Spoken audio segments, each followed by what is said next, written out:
Hello students, welcome to Gnanmanjri Vidyapeeth Online Education. I am Abhishek Goswami. I hope that you all are fine and safe at your home. So in this lecture, we will start our chapter number 3 from history and its name is the Delhi Sultans.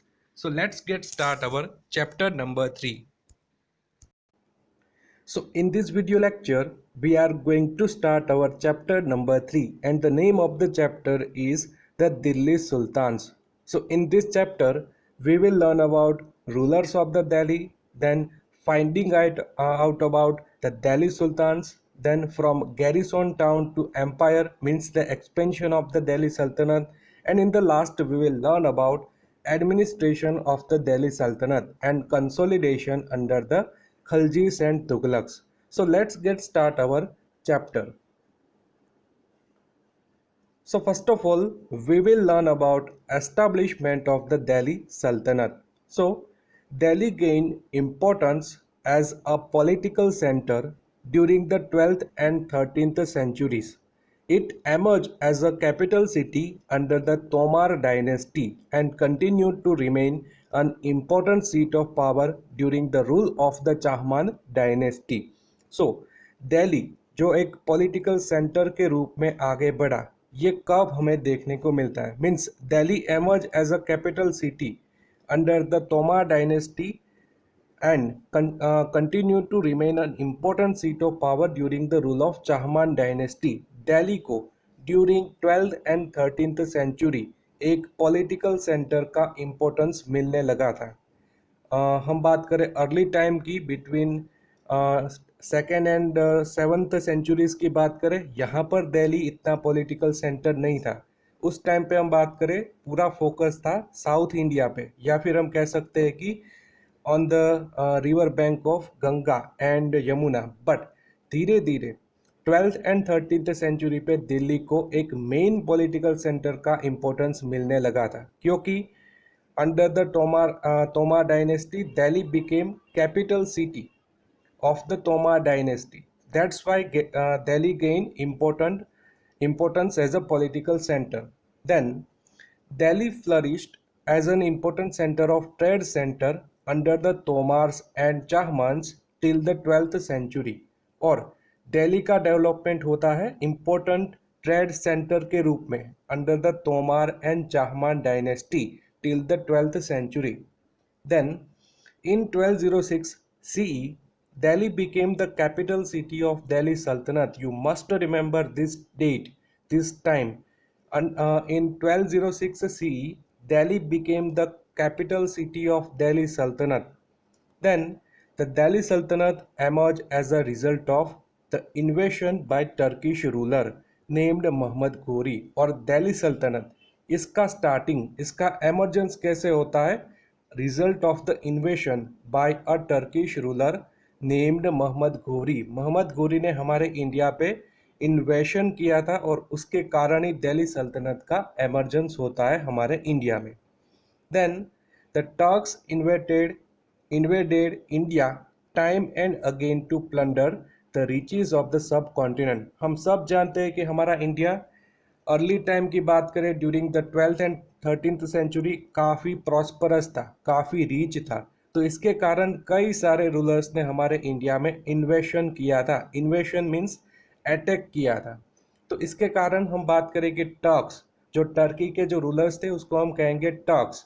तो इस सभी ने भी हमारे India में इन्वेशन किया था और प्लंडर मीन्स काफ़ी लूट भी मचाई थी, और इसी के कारण हमारी प्रॉस्परस है ये धीरे धीरे कम होने लगती है. Then the timeline below shows the emergence of the Delhi Sultanate in 1206 CE after a long era of rule by Chahamanas and other dynasty. और यहाँ पर हम टाइमलाइन देख सकते हैं कि before 1200 the importance of the Chahamana and Tomar dynasty. But हम देख सकते हैं कि after 1200 CE Delhi emerge as a capital city and the rules of the Delhi Sultanate. So यहाँ पर हम देख सकते हैं between 800 to 1100 CE the rule of the Cholas and Gurjar Pratihar. Then In 1130 to 1145 CE, Delhi became the capital city under the Tomars for the first time. तो आपको ये भी याद रखना होगा कि Delhi first time became the capital city under the Tomar dynasty. Then second point, the Palas. Palas का time है यहाँ पर देख सकते हैं बिटवीन 800 टू 1200 सीई. देन हम बात करें चाहमान्स, चाहमान्स का टाइम था between 800 to 1400 CE.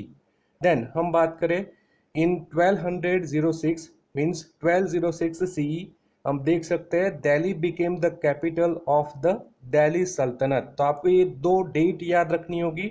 Between 1130 to 1145 CE, Delhi became the capital city under the Tomar for the first time, and in 1206 CE हम देख सकते हैं Delhi became the capital city of the Delhi Sultanate. तो आपको ये दो point याद रखने होंगे.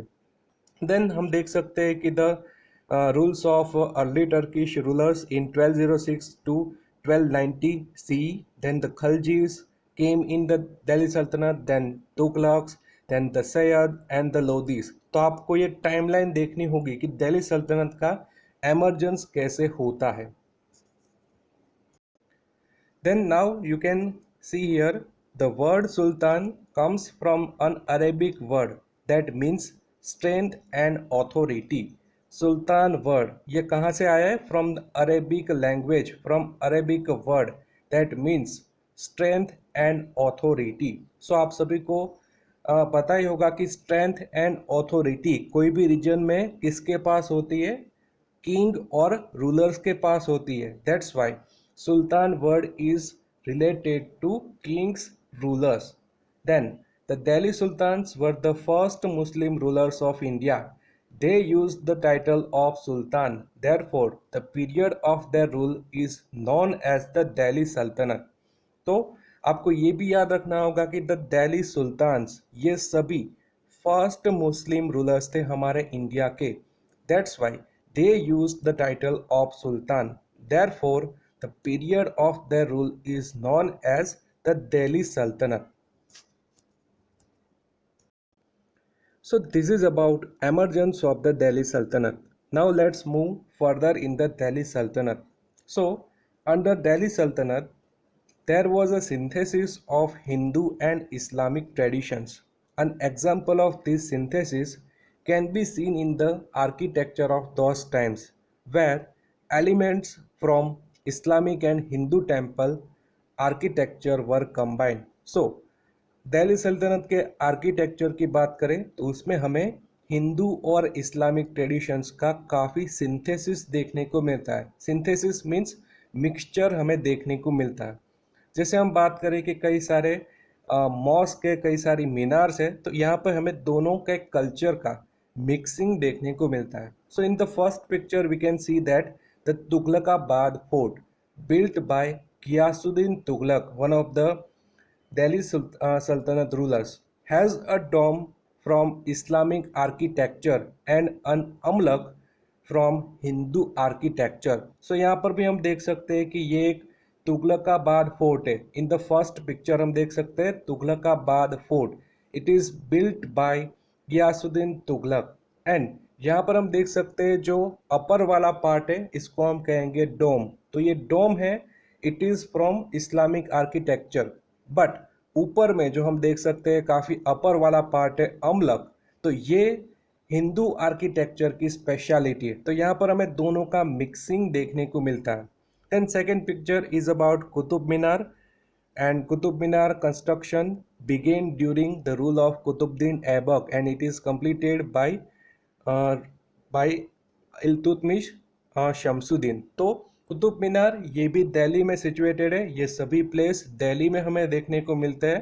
देन हम बात करें tomb of Sikandar Lodi build by Ibrahim Lodi. So Ibrahim Lodi one of the famous ruler of Delhi Sultanate and Ibrahim Lodi is the last ruler of the Delhi Sultanate. और उसने भी टॉम्ब ऑफ सिकंदर लोदी नाम का एक काफ़ी फेमस टॉम्ब बिल्ड किया था. So now let's move to practice question 7.1. So first question is the dynasty under which Delhi first became the capital city. So in the previous slide we have discussed about under the Tomar dynasty, Delhi first time became the capital city. So right answer is Tomars. Then second question, the Turkish ruler who invaded Delhi and died in 1206 CE. So मैंने आपको बताया था कि जो Turkish ruler था मोहम्मद घोरी, इसने दिल्ली पे इन्वेशन किया था और इसी के कारण अर्ली टर्किश रूलर का रूल हमें देखने को मिलता है नियर अबाउट 1206 सीई। तो यहाँ पर राइट आंसर आएगा Muhammad Ghori. Then third question, the first Delhi sultan who began his rule in 1206 CE, and after Muhammad Ghori, after death of Muhammad Ghori, Qutbuddin Aibak became first Delhi Sultan. So यहाँ पर right answer आएगा Qutubuddin Aibak. Then fourth question, any three dynasties of the Delhi Sultanate. तो यहाँ पर आपको कोई भी तीन डायनेस्टी के बारे में लिखना है, बट आप टोटल 5 डायनेस्टी लिखोगे आंसर में। Means first dynasty the early Turkish ruler, इसको हम कभी कभी स्लेव डायनेस्टी भी बोलते हैं। Then second dynasty was the Khalji dynasty, then third dynasty the Tughlaqs dynasty, then fourth is Sayyid, and fifth dynasty was Lodi dynasty. तो यहाँ पर आपको दिल्ली सल्तनत की इंपॉर्टेंट डायनेस्टी के बारे में लिखना है। Then now let's move to our another topic, and it is emergence of Delhi as a seat of power. So first of all, let's learn about political centers in our India. So when kings and rulers become powerful, they establish some places as important political centers. Usually a king's capital becomes the kingdom or empire's most important political center. So political center क्या है कि जब भी किसी Kings और rulers का कोई भी प्लेस पे रूल चल रहा होता है, तो उसके आसपास पे कोई भी प्लेसेस है, ये इम्पोर्टेंट पॉलिटिकल सेंटर बन जाती है। मीन्स ट्रेड एक्टिविटी, एडमिनिस्ट्रेशन, ये सभी यहाँ से होता है।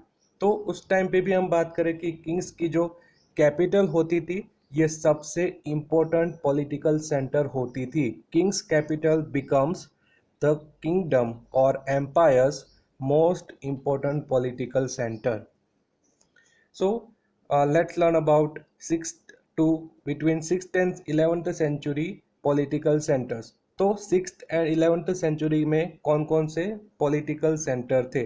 So some of the important political centers in India between the 6th and 11th century were Harappa, Pataliputra, Kannauj, Kashmir and Mathura. तो 6th and 11th century के बीच में ये सभी काफ़ी इम्पोर्टेंट पॉलिटिकल सेंटर थे।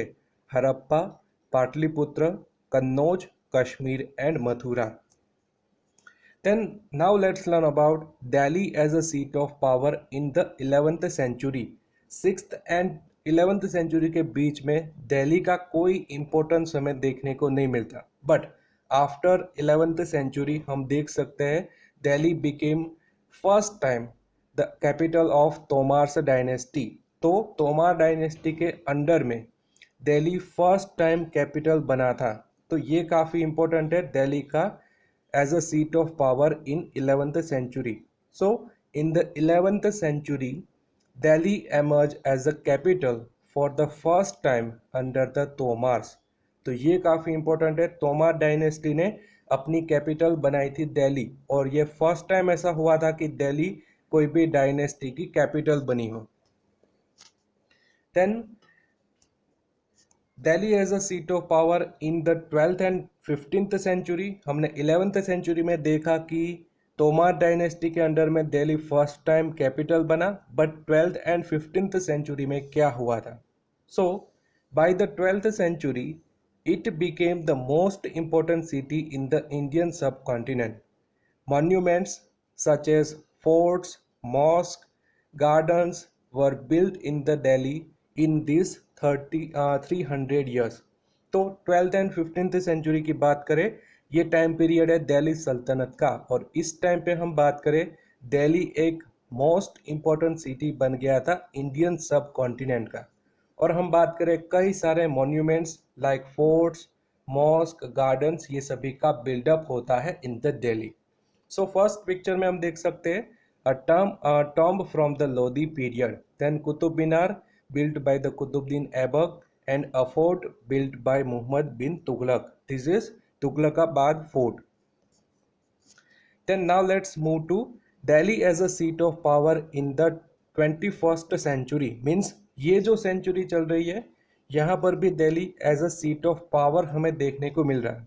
मीन्स हम बात करें even today Delhi remains an important political centre. आज भी दिल्ली हमारा इंडिया का इम्पोर्टेंट पॉलिटिकल सेंटर है। It is the capital of India. Delhi now our capital of India. So important government buildings such as the parliament and the president and prime minister residence are in the Delhi. तो आज भी हम बात करें now in the 21st century Delhi is the capital of India and important government buildings such as parliament and the president and prime minister residence are in the Delhi. So now let's compare सल्तनत period Delhi and present day Delhi. Means ये दोनों period में हमें क्या differences देखने को मिलता है in the Delhi. So in the Sultanate period Delhi emerge as a most important city in the Indian subcontinent. जब भी सल्तनत पीरियड था, दिल्ली सल्तनत की बात करें तो उस टाइम पे दिल्ली का इमर्जेंस हो रहा था as a most important city in the Indian subcontinent. And present day की बात करें तो even today Delhi remains an important political centre. New Delhi is the capital of India. तो आज की भी बात करें तो आज भी हमारे इंडिया का मोस्ट इम्पोर्टेंट पॉलिटिकल सेंटर है दिल्ली। एंड न्यू दिल्ली की बात करें ये हमारी कैपिटल है, हमारे इंडिया की कैपिटल है। Now let's move to practice question 7.2 and question is imagine you are Razia Sultan. Write a response to Minhaj 1 Siraj's thoughts that a queen's rule is against the ideal social order created by God. So इस question में आपको बताना चाहता हूँ कि रज़िया सुल्तान एक woman थी जो दिल्ली सल्तनत को रूल कर रही थी। स्लेव डायनेस्टी के एक रूलर थे इल्तुतमिश। उसकी डेथ के बाद रज़िया सुल्तान ने दिल्ली को संभाला था। तो यहाँ पर एक थॉट है मिनहाज सिराज का कि ये ऐसा सोचता था कि queens rule is against the ideal social order created by God.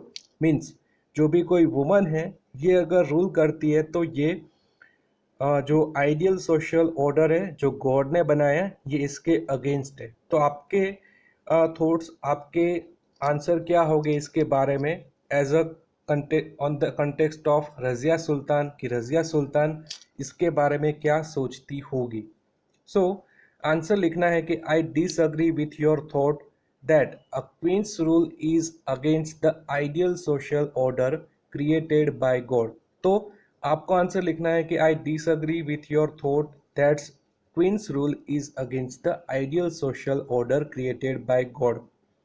This is because and reason लिखना है कि I have the power to control the rebels just like my father. तो रज़िया सुल्तान के कॉन्टेक्स्ट में आपको आंसर लिखना होगा कि I have the power to control the rebels just like my father. Razia Sultan के फादर थे इल्तुतमिश और इल्तुतमिश जैसे अपने रेबल्स को कंट्रोल करते थे इसी तरीके से रज़िया सुल्तान के पास भी काफ़ी पावर है कि ये अपने रेबल्स को कंट्रोल कर सकती है। Then I can ride a horse and come to the court every day. और रज़िया सुल्तान कहती है कि मैं हॉर्स पे राइडिंग कर सकती हूँ और डेली कोर्ट जो असेंबली होती है यहाँ पर भी मैं आ सकती हूँ। Then most nobles know that I am powerful and the powerful has the right to rule। और नोबेल्स जो दिल्ली सल्तनत में काफ़ी हायर पोजीशन पे थे ये सभी जानते हैं कि मैं एक पावरफुल वुमन हूँ और जो भी पावरफुल है इसके पास राइट है कि ये रूल कर सकते हैं। तो ये आंसर है in the context of Razia Sultan, और ये आंसर हमें जो मिनहाज सिराज है इसके थॉट्स के काफ़ी ऑपोजिट देखने को मिलते हैं। Now let's move to our next topic, and it is military expansion under the Delhi Sultanate. So, military expansion means waging wars to control new and unconquered territories. Military expansion का meaning क्या होता है कि war declare कर दो और नई नई टेरिटरीज पे कंट्रोल पा लो। So, military campaigns under the Delhi Sultanate, just like other rulers, the Delhi Sultans also carried out military campaigns. Some reasons were to control hinterlands. Hinterlands means जो internal part होता है city का, इसको control करने के लिए. Then to access areas for food and military supplies, और food और मिलिट्री सप्लाईज के लिए जो पाथ होते हैं, जो रोड होते हैं, इसमें एक्सेस पाने के लिए. Then to control governors. Governors क्या होता है कि दिल्ली सल्तनत काफ़ी बड़ा रीजन है, तो it is divided into many reasons, और ये रीजन्स को कवर करने के लिए, इसको कंट्रोल करने के लिए गवर्नर्स अपॉइंट किए जाते हैं. तो गवर्नर्स पे भी अच्छा कंट्रोल बना रहे, इसीलिए कई सारे मिलिट्री कैंपेन्स किए थे दिल्ली सुल्तान्स ने. Then limit Mongol presence. और हम बात करें एक्सटर्नल अटैक, जो बाहर के रूलर अटैक करते हैं, तो इसको कंट्रोल करने के लिए स्पेशली हम बात करेंगे दिल्ली सल्तनत में मंगोल अटैक का, कि मंगोल का प्रेजेंस काफ़ी देखने को मिलता है. तो इसको लिमिट करने के लिए, उसको कंट्रोल करने के लिए भी मिलिट्री कैंपेन्स काफ़ी ज़रूरी है. So stages of military expansion की बात करें, the Delhi sultans fought many battles. This could be divided over 2 rounds of military campaigns. First, military campaigns led by Sultan Alauddin Khilji during 13th century, and second stage, military campaigns led by Sultan Muhammad bin Tughlaq during 14th century. So first round of campaigns की बात करें, first round of expansion, तो इसमें हम बात करें led by Sultan Balban and Sultan Alauddin Khilji. ये दो इम्पोर्टेंट रूलर थे जिसने एक्सपेंशन किया था अपने एरिया का. सो कंप्लीटेड सल्तनत कंट्रोल ऑफ इंटरनल फ्रंटियर्स. जो भी इंटरनल बॉर्डर थी, इस पे पूरा कंट्रोल किया गया था in the first round of campaigns. हम बात करें तो Ganga Yamuna Doab area brought under control of Sultan Balban and Sultan Alauddin Khilji. Means first round campaigns की बात करें तो इसमें काफ़ी लिमिटेड एरिया थोड़ा सा एक्सपेंड हुआ था. लाइक हम बात करें इंटरनल फ्रंटियर के आसपास के जो भी एरिया थे, इस पे कंट्रोल हो गया था दिल्ली सल्तनत का. देन बात करें internal frontier means the areas included in the Sultanate as well as the hinterland of the garrison town. Garrison town की बात करें, ये एक फोर्टिफाइड रीजन है, पूरा एक फोर्ट से कंट्रोल किया गया है.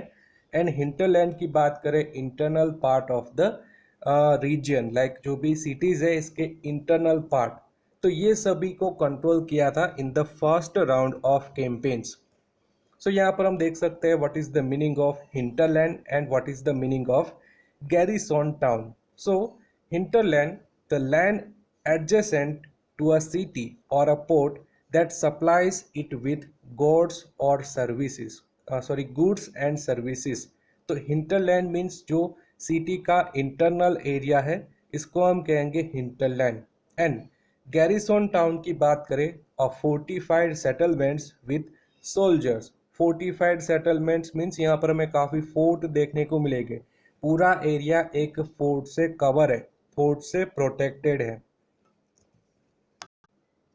Now let's move to second round of military campaigns. So the second round of expansion की बात करें took place under सुल्तान मोहम्मद बिन तुगलक. फर्स्ट राउंड की बात करें, बलबन और अलाउद्दीन खिलजी, इस दोनों रूलर्स ने फर्स्ट मिलिट्री कैंपेन को आगे बढ़ाया था. बट सेकेंड राउंड की बात करें तो ये हुआ था under the Sultan Muhammad bin Tughlaq. He completed the Sultanate control of its external frontiers. तो हमने फर्स्ट राउंड में देखा था ये सभी ने इंटरनल फ्रंटियर्स को कंट्रोल किया था, but second round under the Sultan Mohammad bin Tughlaq की बात करें तो ये सेकेंड राउंड में हमें एक्सटर्नल फ्रंटियर पे भी दिल्ली सल्तनत का कंट्रोल देखने को मिलता है। हम बात करें south India was brought under control by Sultan Mohammad bin Tughlaq and Sultan Mohammad bin Tughlaq के कारण साउथ इंडिया पे भी टोटल कंट्रोल हो गया था दिल्ली सल्तनत का। So what is the meaning of external frontiers? So external frontiers mean the areas which were not conquered previously by Delhi Sultanates. External frontier means कोई न्यूली एरिया है, means यहाँ पर कभी भी दिल्ली सुल्तान का कंट्रोल नहीं हुआ करता था, तो ये सभी है एक्सटर्नल फ्रंटियर्स। और मोहम्मद बिन तुगलक ने एक्सटर्नल फ्रंटियर्स पे भी काफ़ी कंट्रोल कर लिया था। So in green we see the external frontiers conquered by Mohammad bin Tughlaq. सो यहाँ पर हम देख सकते हैं साउथ इंडिया पे काफ़ी सारा कंट्रोल हो गया था मोहम्मद बिन तुगलक का। Now let's move to practice question 8.2. So question is, according to the map, in which time period did the Delhi Sultanate have the maximum area under its control? हमने जो previous में मैप देखा था, ये मैप में देख के हमें आंसर लिखना है कि according to the map, in which time period did the Delhi Sultanate have the maximum area under its control? So answer है the Delhi Sultanate had the maximum area under its control in the reign of Sultan Muhammad bin Tughlaq, who ruled from 1324 to 1351. सो यहाँ पर right answer आएगा कि मोहम्मद बिन तुगलक के time में दिल्ली सल्तनत ने सबसे ज़्यादा एरिया कवर किया था, कंट्रोल किया था। Then second question, under which ruler did it have the smallest area under control? So Delhi सल्तनत में कौन से ऐसे रूलर थे उस टाइम पे काफ़ी स्मॉलेस्ट एरिया था दिल्ली सल्तनत के पास? So right answer, the sultanate had the smallest area under the reign of Sultan Balban. Sultan Balban के रेन, उसके रूल के टाइम पे दिल्ली सल्तनत के पास सबसे स्मॉलेस्ट एरिया होता था। Then third question, what does the map tell about the expansion of the Delhi Sultanate? So right answer, the Delhi Sultanate expanded into Indian subcontinent. In the time of Balban, the Sultanate had a small area under its control, but Sultan Alauddin Khilji expanded the empire. He captured internal frontiers of the Sultanate, and areas like Ganga, Yamuna, Doab were under Sultanate control. But Muhammad bin Tughlaq captured the external frontier of the Sultanate. This included areas like South India. So answer क्या होगा कि दिल्ली सल्तनत ने पूरे Indian सब continent को expand करने की कोशिश की थी। हम बात करें in the time of Balban, the sultanate had a small area under its control, but Sultan Alauddin Khilji इसने काफ़ी ज़्यादा एक्सपांशन किया था। दिल्ली सल्तनत में फर्स्ट टाइम एक्सपांशन करने का थॉट अलाउद्दीन खिलजी को ही आया था, मीन्स एक्सपांशन करना स्टार्ट किया था सुल्तान अलाउद्दीन खिलजी ने फर्स्ट टाइम। और सुल्तान अलाउद्दीन खिलजी की बात करें तो इसने internal frontiers of the Delhi सल्तनत है इसको कंट्रोल किया था, एंड गंगा यमुना दुआबे इसको भी दिल्ली सल्तनत के कंट्रोल में ला दिया था। एंड मोहम्मद बिन तुगलक की बात करें, he captured the external frontier of the sultanate and this included areas like South India. So first time south India पे कौन पहुंचा था? साउथ इंडिया को किसने फर्स्ट टाइम कैप्चर किया था? मोहम्मद बिन तुगलक ने। Then now let's learn about the last topic of the chapter, and it is administration under the Delhi Sultanate. So first of all, let's learn about Sultan. So the Sultan was the head of the administration in the Sultanate. तो आपको याद रखना होगा, Sultan was the head of administration under the Sultanate region. Like Sultan was the head of administration. Then second point, Iqtedar or Muktis. So in the provinces, the Iqtedar governed on the Sultan's behalf. So Iqtedar की बात करें, they were military commanders and governors. They provided military services to the Sultan and governed the Iqta or territory under control. तो इक्तेदार्स की बात करें तो ये सभी मिलिट्री कमांडर्स थे, गवर्नर्स थे. ये सभी क्या करते थे, सुल्तान को मिलिट्री सर्विस प्रोवाइड करते थे और जो भी रीजन होते हैं, टेरिटरी होती है, इसको भी कंट्रोल करने का काम था अंडर द इक्तेदार्स. देन मुस्तफ़ी ए मामलुकात की बात करें, मुस्तफ़ी ए मामलुकात, तो मुस्तफ़ी ए मामलुकात kept accounts on behalf of सुल्तान. सो मुस्तफ़ी ए मामलुकात की बात करें तो इसके पास अकाउंट्स का हिसाब होता है, मीन्स जो भी कुछ हिसाब किताब का काम है ये सभी करते थे मुस्तफ़ी ए मामलुकात. सो इसकी बात करें तो they were accountant and check the account of land revenue and collected by the iqtadars. तो मुस्तफ़ी ए मामलुकात का मेन काम होता था, they check the amount of land revenue collected by the iqtadars. जो भी लैंड रेवेन्यू कलेक्ट होता था इसको चेक करने का, एसेस करने का काम होता था मुस्तफ़ी ए मामलुकात का. देन लास्ट पॉइंट की बात करें, ओल्ड सामंस, इसका क्या रोल होता था इन द एडमिनिस्ट्रेशन. सो बात करें, the old samants also help the sultan maintain political order. Political order को मेंटेन करने के लिए ये सभी सुल्तान को हेल्प करते थे. सो ओल्ड सामंस वर chieftains और landlords. They collected land revenue and assessed the amount of revenue that could be collected from the land. तो मेन वर्क होता था ओल्ड सामंस का कि ये सभी लैंड रेवेन्यू कलेक्ट करने का काम करते थे और इसका असेसमेंट भी करते थे. लाइक रेवेन्यू कितना कलेक्ट करना है इन द नेक्स्ट ईयर, ये सभी डिसाइड करते थे ओल्ड सामंत. Then let's learn about iqta. So what is the meaning of iqta. So the sultanate empire was divided into territories called iqta. जितना भी सल्तनत एम्पायर था ये सभी डिफरेंट टेरिटरीज में डिवाइडेड था और ये सभी को हम कहेंगे इक्ता. Like in this map we can see iqta of Balban, iqta of Badaun, iqta of Gujarat, iqta of Awadh. इस तरीके से सभी टेरिटरी थी, ये सभी इक्ता में डिवाइड हो गई थी. मीन्स इस सबको हम क्या कहेंगे, इक्ता. So those who were appointed to control iqta were known as iqtadar और मुक्ति. और ये सभी इक्ता को जो कंट्रोल करते हैं इसको हम कहेंगे इक्तेदार. सो आपको याद रखना है, those who were appointed to control iqta were known as iqtadar और मुक्ति. Then only powerful supporters of the sultan were appointed as iqtadar. जो भी पावरफुल सपोर्टर्स होते थे सुल्तान के, ये सभी इक्तेदार के रूप में अपॉइंट किए जाते थे. Then let's learn about Iqtedar.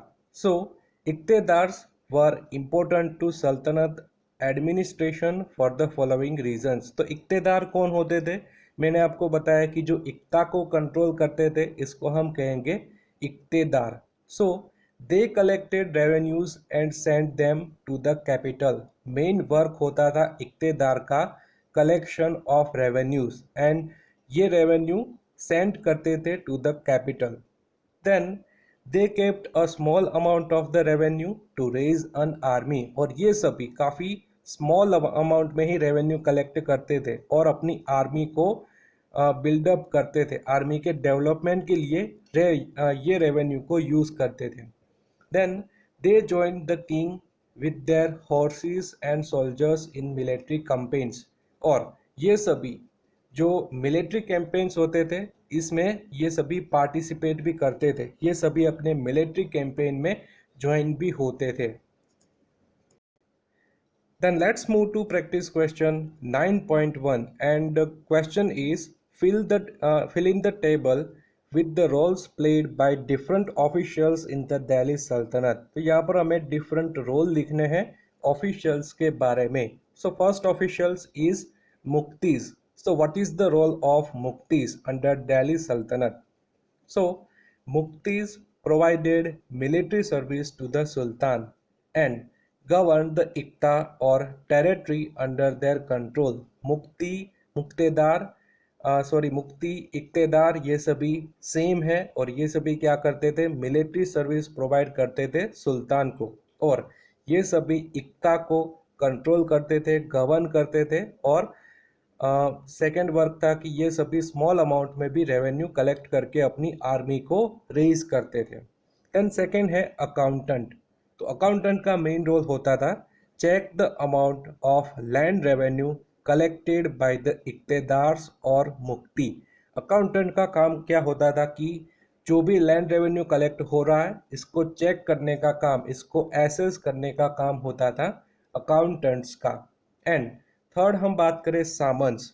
सामंस assess the amount of revenue that could be collected from the land and collected land revenue. तो सामंत का क्या रोल होता था, ये सभी डिसाइड करते थे कि नेक्स्ट ईयर में हम कितना अमाउंट है रेवेन्यू कलेक्ट करेंगे. तो ये डिफरेंट 3 ऑफिशियल्स है और इसके रोल हमें देखने को मिलते हैं. Then let's move to our last part of the lecture, and it is practice question 9.2. So question is, people in the Delhi Sultanate had to pay 3 kinds of taxes. Imagine you are a peasant living in Delhi Sultanate, growing vegetables and raising cattle. Write a paragraph stating how these taxes affect you and your family. So ये question में आपको क्या करना है कि आप एक pageant हो, इस तरीके से आपको आंसर लिखना है. पेजेंट की क्या सिचुएशन होगी अंडर द दिल्ली सल्तनत, ये बारे में हमें इस आंसर में लिखना होगा. सो आंसर है, my wife and I have been planning our sons wedding for the last year. All our hopes were on this year's harvest. The harvest was small this year due to untimely rains. With so many taxes to pay, I am left with little to even feed my family. Now I will have to wait until the next harvest to save something and get my son married.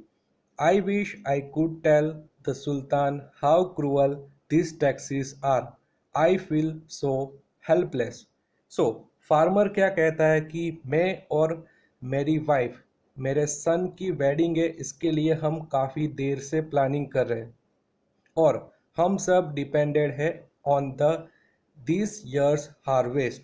But ये साल की बात करें, ये year की harvest काफ़ी small हुई है ड्यू टू अनटाइमली रेंज, और इसी के कारण मुझे कई सारे टैक्सेस भी पे करने होंगे और मेरी फैमिली को फीड मीन्स मेरी फैमिली को फूड भी प्रोवाइड करना है. और कह रहे हैं कि मैं नेक्स्ट हार्वेस्ट तक ये सब वेट करता रहूँगा कि नेक्स्ट हार्वेस्ट अच्छा होगा तो मैं ये सब रिकवर कर दूँगा और मेरा सन भी आसानी से मैरिज कर सकता है. बट मैं ऐसा कह रहा हूँ कि सुल्तान को मैं बताना चाहता हूँ कि ये सभी टैक्सेस मेरे लिए कैसे क्रूअल है. क्रूअल मीन्स काफ़ी ये सिचुएशन को हैंडल नहीं कर सकते ये सभी taxes. Means I feel so helpless. तो ये आंसर आपको लिखना होगा इन द प्रैक्टिस क्वेश्चन 9.2. एक पेजेंट की सिचुएशन आपको लिखनी होगी. So this is about our today's lecture. In this lecture we have discussed about Delhi Sultans. We have completed our chapter in this video lecture. So I hope you understood very well about all the points, all the topics, all the question answer. And if you have any doubts regarding this lecture, you can ask me anytime. So now this is end of the video. In the next video we will learn about Mughal Empire. तब तक के लिए stay home, stay safe. Thank you.